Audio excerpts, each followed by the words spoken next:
Om Swastiastu dan salam sejahtera untuk kita semua. Terima kasih atas kesempatan yang telah diberikan kepada kami dari SID A7 untuk mempresentasikan studi project kami. Di mana studi project kami adalah mengenai left and right bundle branch block. Baik, untuk mempersingkat waktu, presentasi akan dimulai dari saya. Perkenalkan, nama saya Nivita Sri Indrani Rimita dengan NIM 042. Di sini saya akan menjelaskan dimulai dari latar belakang.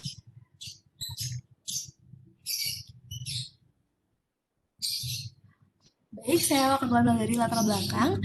Jadi gagal jantung dipandang sebagai suatu masalah kardiovaskular yang cukup banyak terjadi pada kalangan manusia, di mana beberapa penelitian juga menunjukkan bahwa left bundle branch block atau LBBB sangat berkaitan dengan berbagai risiko dari gagal jantung atau heart failure itu sendiri. Namun di sisi lain, berkaitan dengan right bundle branch block atau RBBB, terhadap kejadian heart failure ini hingga saat ini belum terlalu banyak ditemukan. Di sisi lain, ditinjau dari segi prognosis jangka pendek bahwa pasien dengan bundle branch block setelah terjadinya akut myocardial infarct atau AMI memiliki prognosis yang buruk. Tetapi sangat jarang literatur yang mengkaji mengenai perbedaan yang terjadi berkaitan dengan prognosis pada LBBB maupun RBBB itu sendiri. Dari data epidemiologi ditunjukkan bahwa prevalensi LBBB pada populasi umum adalah sekitar 0,6% sampai dengan 0,1%. Di sisi lain, data epidemiologi juga menunjukkan bahwa seiring bertambahnya usia, kejadian RBBB cenderung meningkat, yakni mencapai 11,3% pada usia 30 tahun. Literatur lain juga menunjukkan bahwa peningkatan angka kematian umumnya terjadi ketika RBBB muncul segera setelah akut myokard infarct atau AMI yang tadi juga sempat saya paparkan. Next.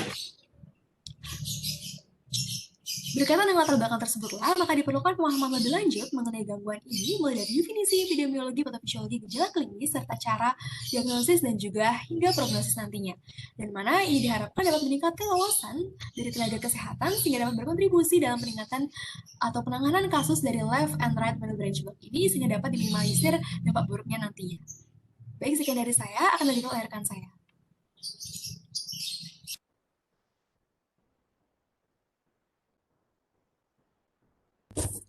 Baik, adapun definisi dari LBB sendiri atau left bundle branch block, yaitu adalah kelainan elektrokardiografi atau EKG yang umumnya pada pasien dengan penurunan normal cardiac conduction baik anterior dan posterior kiri pada sistem His-Purkinje. Kemudian LBB sendiri disebabkan oleh cedera miokard, strain, dan atau hipertrofi. LBB sendiri tidak menyebabkan masalah klinis tertentu dan tidak mempengaruhi prognosis. Namun jika LBB dapat menyebabkan permasalahan klinis pada pasien yang mengalami nyeri dada akut, sinkop, dan pada mereka yang menderita gagal jantung dan pengurangan fraksi ejeksi HFrEF. Kemudian onset awal LBB dapat menunjukkan gejala klinis sebagai tanda patologi yang mengidentifikasikan adanya infark miokard. Next. Sedangkan untuk right bundle branch block sendiri atau RBB merupakan adalah kelainan EKG ketika physiologic electrical conduction system pada jantung, khususnya dalam sistem His-Purkinje yang diubah atau terputus sehingga terjadi pelebaran pada QRS dan perubahan pada electrocardiographic factor. RBB sering dikaitkan dengan perubahan struktural atau dari peregangan atau iskemia miokardium. Terjadi secara iatrogenik dari beberapa prosedur jantung tertentu seperti kateterisasi jantung kanan. Kemudian meskipun tidak memiliki hubungan yang signifikan dengan faktor risiko kardiovaskular, adanya RBB sendiri merupakan faktor prediktor kematian pada infark miokard, gagal jantung, dan blok jantung tertentu. Baik, bisa dilanjutkan. Baik, selanjutnya adalah epidemiologi. Left bundle branch block adalah penyakit hemotropi. Dalam beberapa kasus, LBBB ditemukan pada suspek tanpa gejala dan jantungnya normal. Left bundle branch block jarang ditemukan pada anak-anak, remaja maupun dewasa muda, tetapi sering pada usia yang menjelang tua. LBBB memiliki insiden yang terus meningkat secara progresif seiring bertambahnya usia, dengan usia rata-rata 33-71 tahun. Pada populasi umum, insiden dari LBBB adalah 3,2 per 1000 per tahun pada pria dan 3,7 per 1000 per tahun pada wanita, di mana pada wanita lebih banyak ditemukan. Untuk prevalensi RBBB juga meningkat seiring bertambahnya usia dan lebih sering pada pria, menderita diabetes dan menderita hipertensi. Dari penelitian populasi umum, sekitar 9.135 pria dan 9.627 wanita berusia 33-79 tahun ditemukan 126 pada pria dan hanya 67 pada wanita. Pada wanita yang kurang dari 60 tahun, RBBB sering dikaitkan dengan hipertensi dan pada pria usia di bawah 60 tahun sering dikaitkan dengan penyakit jantung bawaan. Dan RBBB memiliki insiden hingga 11,3% pada pria yang berumur 80 tahun. Selanjutnya bisa dilanjutkan oleh teman. Baik, perkenalkan saya Ibu Agung Istri Gudis Saningrat dengan NIM 230. Di sini saya akan menjelaskan etiologi. Etiologi utamanya terjadi LBBB maupun RBBB adalah adanya hambatan konduksi listrik pada berkas His yang dapat disebabkan oleh kondisi berikut. Yang pertama LBBB, yaitu yang pertama kardiomiopati adalah kondisi yang dapat menyebabkan pelebaran ukuran ventrikel kiri. Saat ventrikel kiri melebar dan meregang, maka serat Purkinje akan terpisah sehingga menjadi kondisi jantung terutama ke berkas His kiri. Yang kedua ada hipertensi. Hipertensi menyebabkan fibrosis pada otot jantung dan sklerosis terutama di ventrikel kiri oleh karena menahan beban resistensi perifer yang tinggi. Proses sklerodegeneratif ini juga terjadi pada berkas cabang kiri dan menyebabkan hambatan konduksi. Yang kedua RBBB, yaitu yang pertama ada hipertensi pulmonal, adalah kondisi meningkatnya tekanan di arteri pulmonalis. Hal ini menyebabkan tekanan ventrikel kanan meningkat baik oleh karena emboli pulmonal maupun cor pulmonale. Hal ini dapat membuat berkas His kanan meregang dan menyebabkan RBBB. Yang kedua ada infeksi dapat menyebabkan kerusakan secara langsung maupun tidak langsung pada cabang berkas His. Yang ketiga ada iatrogenik. Penyebab penyakit ini yaitu tindakan medis berupa ablasi untuk reduksi septum pada jantung kanan dapat menyebabkan gangguan pada berkas His. Selanjutnya dilanjutkan oleh teman saya. Untuk patofisiologi, dalam keadaan normal, impuls listrik dari banalofis melewati vasikula anterior, vasikula posterior, dan septal segmen ketiga yang terdiri dari banyak cabang yang berasal dari masing-masing vasikula. Impuls listrik kemudian menyebar melalui jaringan Purkinje perifer yang berpasangan dengan sel miokard. Aktivasi listrik simultan ventrikel kanan menghasilkan kompleks QRS. Left bundle branch block sepenuhnya membawa aktivasi listrik ventrikel kiri dan kompleks QRS pada EKG. Aktivasi septum intraventrikular yang berada pada sisi kiri dalam fungsi fisiologis dari sisi kanan. Impuls listrik kemudian menyebar ke inferior, ke kiri, dan sedikit ke anterior. Hal ini menghasilkan depolarisasi ventrikel kiri yang tidak homogen dan delayed, yang hanya dapat dipertahankan sebagian dengan adanya cabang berkas kiri yang distal yang efisien dan jaringan Purkinje. Temuan urutan aktivasi ventrikel kiri pada pasien left branch block dan gagal jantung menunjukkan lokasi breakthrough ventrikel kiri paling awal. Gelombang depan aktivasi menyebar baik secara superior maupun inferior, tetapi tidak dapat menyilang dari anterior ke dinding lateral karena adanya line of block yang berorientasi dari dasar ke arah apex ventrikel kiri. Untuk right bundle branch block merupakan suatu bentuk gangguan konduksi pada struktur right bundle yang menyebabkan keterlambatan aktivitas konduksi pada ventrikel kanan dan ditandai dengan pemanjangan durasi dari QRS kompleks. Ketika terjadi right bundle branch block, aktivasi depolarisasi terjadi melalui 3 fase. Fase pertama, aktivitas depolarisasi masih normal, yaitu dimulai dari sisi kiri septum melalui left bundle. Fase kedua, terjadi depolarisasi simultan pada kedua bundle. Pada RBBB, dikarenakan sistem konduksi jantung dominan pada ventrikel kiri, maka tidak didapatkan gangguan yang nyata. Perubahan QRS kompleks pada right bundle branch block disebabkan hasil dari perpanjangan waktu yang diperlukan untuk aktivasi ventrikel kanan. Fase terakhir terjadi perlambatan depolarisasi ventrikel kanan di mana electric voltage diarahkan ke ventrikel kanan yang merefleksikan keterlambatan depolarisasi dan perlambatan penyebaran gelombang depolarisasi keluar ke ventrikel kanan. Silakan lanjutkan oleh teman saya.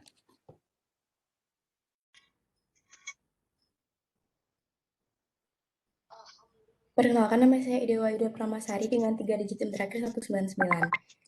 Baik, untuk gejala dari left and right bundle branch block pada umumnya tidak menimbulkan gejala apapun dan biasa ditemukan secara tidak sengaja pada elektrokardiogram. Temuan EKG sendiri tidak menimbulkan gejala apapun, sehingga beberapa penderita tidak menyadari bahwa mereka memiliki kondisi ini. Beberapa tanda dan gejala klinis dari left and bundle branch block adalah presinkop, yaitu sensasi akan pingsan, kemudian sinkop, yaitu pingsan, kemudian pusing, dan nyeri dada.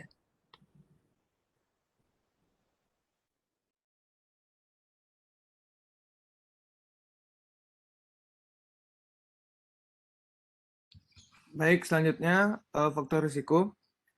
Left and right bundle branch block dapat disebabkan oleh berbagai macam faktor.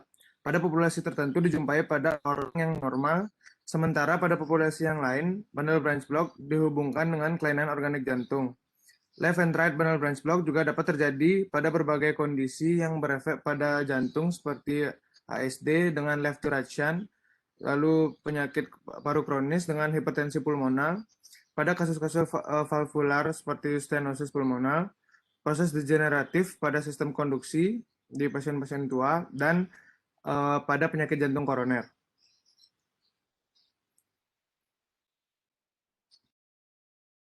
Baik, perkenalkan saya Nipur Purnama Dewi dengan 3 digit NIM terakhir 117 akan mempresentasikan diagnosis. Yang pertama yaitu diagnosis left bundle branch block, di mana pada pemeriksaan fisiknya biasanya asimptomatik, yaitu tidak ada tanda atau gejala selain pola yang berbeda pada EKG. Untuk temuan EKG-nya yaitu yang pertama irama harus berasal dari supraventricle, yaitu EG, aktivasi ventricle yang berasal dari aktivasi atrium atau nodus AV, lalu QRS durasi lebih dari 120 ml/detik, lalu lead V1 harus memiliki QS atau gelombang R kecil dengan gelombang S, dan yang terakhir yaitu lead V6 harus memiliki gelombang R berlekut dan tidak ada gelombang Q. Lalu yang kedua, next, diagnosis right bundle branch block. Pada pemeriksaan fisiknya yaitu biasanya tidak bergejala dan biasanya ditemukan secara tidak sengaja pada EKG. Untuk temuan EKG-nya yang pertama yaitu durasi QRS lebih dari atau sama dengan 120 ml/detik. Lalu di lead V1 dan V2 ada RSR di lead V1 dan V2. Lalu selanjutnya di lead 1 dan V6, gelombang S memiliki durasi yang lebih besar daripada gelombang R, atau gelombang S lebih besar dari 40 ml/detik. Terus selanjutnya di lead V5 dan V6 ada waktu puncak gelombang R normal. Terus selanjutnya di lead V1 waktu puncak gelombang R lebih besar dari 50 ml/detik. Dan yang terakhir yaitu gelombang T cenderung sumbang dengan vektor QRS terminal. Baik, selanjutnya bisa dilanjutkan. Perkenalkan, nama saya Gusti Bagus Praditya di Pranajaya dengan nomor RIM akhir 207. Jadi untuk diagnosis banding, yang pertama ada Wolff-Parkinson-White syndrome atau WPW, yaitu merupakan sindrom jantung bawaan yang muncul akibat dari konduksi listrik jantung yang tidak normal. Ini mulai dari jalur aksesoris yang menyebabkan aritmia bergejala dan dapat mengancam nyawa. Dimana untuk temuan elektrokardiograf atau EKG yang khas pada pola WPW yaitu terdiri dari interval PR yang pendek dan QRS yang berkepanjangan dengan stroke upstroke awal atau gelombang delta pada ritme sinus. Di mana untuk gejala klinis dari WPW itu dari takikardia seperti palpitasi, pusing episodik, presinkop, sinkop atau bahkan serangan jantung. Yang kedua itu ada Brugada syndrome, yaitu adalah penyakit kelainan genetik yang ditandai dengan elevasi segmen ST tipe COVID pada prekordial kanan yang dapat meningkatkan risiko kematian mendadak akibat serangan jantung. Dengan tidak adanya kelainan struktural, landasan diagnosis dan definisi dari Brugada syndrome adalah pola EKG yang khas yang dapat muncul secara spontan. Selanjutnya, yang terakhir ada arrhythmogenic right ventricular cardiomyopathy atau ARVC. Itu merupakan penyakit otot jantung bawaan yang ditandai dengan penggantian fibropathy progresif myokardium ventrikel kanan yang dapat menyebabkan aritmia ventrikel dan kematian jantung mendadak. Temuan umum dari ARVC adalah kardiomyopati yang ditentukan secara genetik yang disebabkan oleh mutasi heterozigot atau senyawa pada gen yang mengkode protein desmosom. Protein desmosom merupakan struktur antara sel khusus yang menyediakan pelekatan mekanisme meiosit. Bisa dilanjutkan.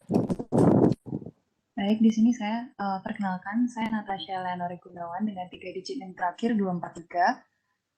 Di sini pencegahan dari bundle branch block itu sulit untuk dilakukan, terutama itu pada pasien-pasien dengan penyakit bawaan, genetika, atau sudah berlangsung lama, sehingga menyebabkan kerusakan pada cabang aliran listrik yang menyuplai jantung supaya tetap berdetak.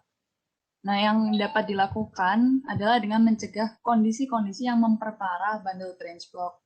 Contohnya seperti hipertensi. Hipertensi dapat dicegah dengan melakukan kontrol tekanan darah dan dengan memberikan antihipertensi. Kemudian yang kedua ada penyakit arteri koroner. Pencegahannya itu dapat dilakukan dengan mengatasi hipertensi, dislipidemia, mengontrol glikemik, dan berhenti merokok. Kemudian yang ketiga, penyebab iatrogenik itu dapat diperbaiki dengan memilih obat-obat yang memiliki dampak minimum pada sistem konduksi jantung. Selanjutnya, perubahan yang dilakukan setelah pembedahan dan ablasi itu dapat dicegah dengan melakukan pengawasan pasca operasi. Kemudian yang terakhir, gangguan konduksi jantung akibat ketidakseimbangan elektrolit pada penderita diabetes atau penyakit ginjal, dan dapat dicegah dengan mengatasi diabetes atau penyakit ginjal yang diderita oleh pasien. Baik, bisa dilanjut.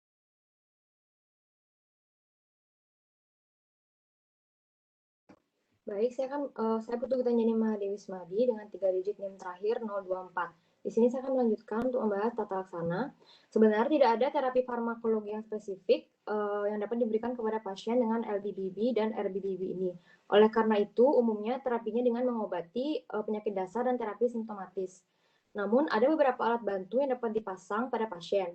Pertama ini adalah cardio resynchronization therapy atau CRT, di mana alat ini dapat mengatasi dan merespons secara baik pada kondisi LBBB dengan durasi QRS lebih dari 150 milisecond dan dengan klasifikasi New York Heart Association Heart Failure kelas 2 sampai 4. Kemudian bisa juga diindikasikan untuk RBBB dengan fraksi ejeksi ventrikel kiri yang rendah.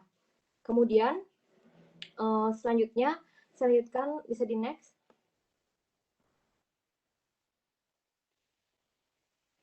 Selanjutnya adalah alat yang disebut implantable cardioverter defibrillator. Alat ini bisa dipasang pada pasien LBBB dan RBBB dengan riwayat sinkop dan yang berisiko tinggi untuk mengalami sudden cardiac death atau ventricular arrhythmia seperti VT atau VF.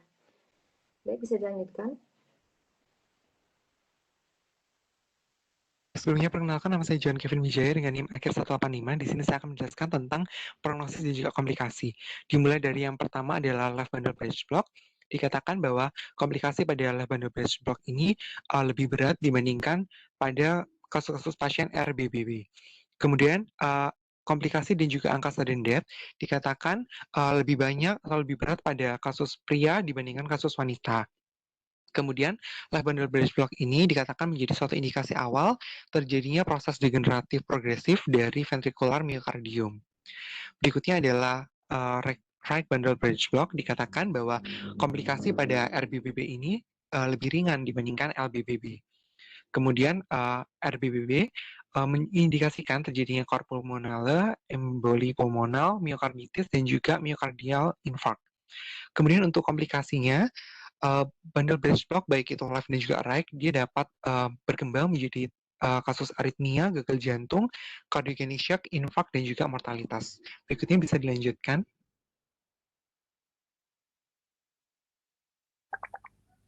Baik, perkenalkan nama saya Niko Mangayu Sriwidiani dengan 3 digit NIM terakhir 017. Baik, berdasarkan dari presentasi tadi bahwa dapat ditarik kesimpulan yaitu LBB didefinisikan sebagai kelainan elektrokardiografik (EKG) yang umumnya terlihat pada pasien dengan penurunan normal cardiac conduction, baik gangguan pada anterior maupun posterior kiri dari sistem His-Purkinje. Sedangkan RBB sendiri adalah kelainan elektrokardiogram ketika physiologic electrical conduction system pada jantung khususnya dalam sistem His-Purkinje diubah atau terputus sehingga terjadi pelebaran pada QRS dan perubahan pada electrocardiographic factor.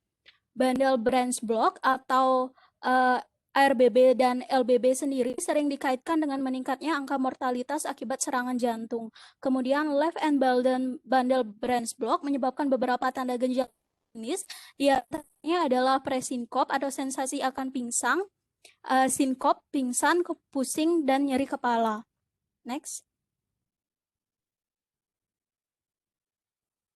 Kemudian untuk mendiagnosis LBB serta RBB sendiri dapat dilakukan dengan melakukan pemeriksaan fisik serta menilai pola pada EKG. Pada LBB sendiri dapat diketahui pada pemeriksaan fisik yaitu bersifat asimptomatik, kemudian tidak ada tanda atau gejala selain pola yang berbeda pada EKG. Dan pada pemeriksaan fisik RBB sendiri, pasien mungkin mengalami bunyi jantung sepersekian detik, namun biasanya tidak bergejala dan biasanya ditemukan secara tidak sengaja pada EKG. DD dari LBB serta RBB sendiri adalah Wolff-Parkinson-White syndrome, Brugada syndrome, arrhythmogenic right ventricular cardiomyopathy atau ARVC. Kemudian pencegahan yang dapat dilakukan yaitu sulit dilakukan terutama pada pasien dengan penyakit bawaan, genetika atau sudah berlangsung lama. Yang dapat dilakukan adalah mencegah kondisi-kondisi yang memperparah.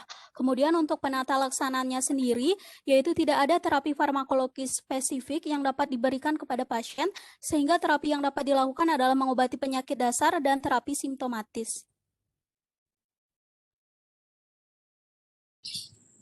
Baik, sekian presentasi dari kami dari SPDA 7. Atas perhatiannya kami ucapkan terima kasih dan mohon maaf apabila ada salah-salah kata. Om Santi Santi Santi Om dan salam sejahtera untuk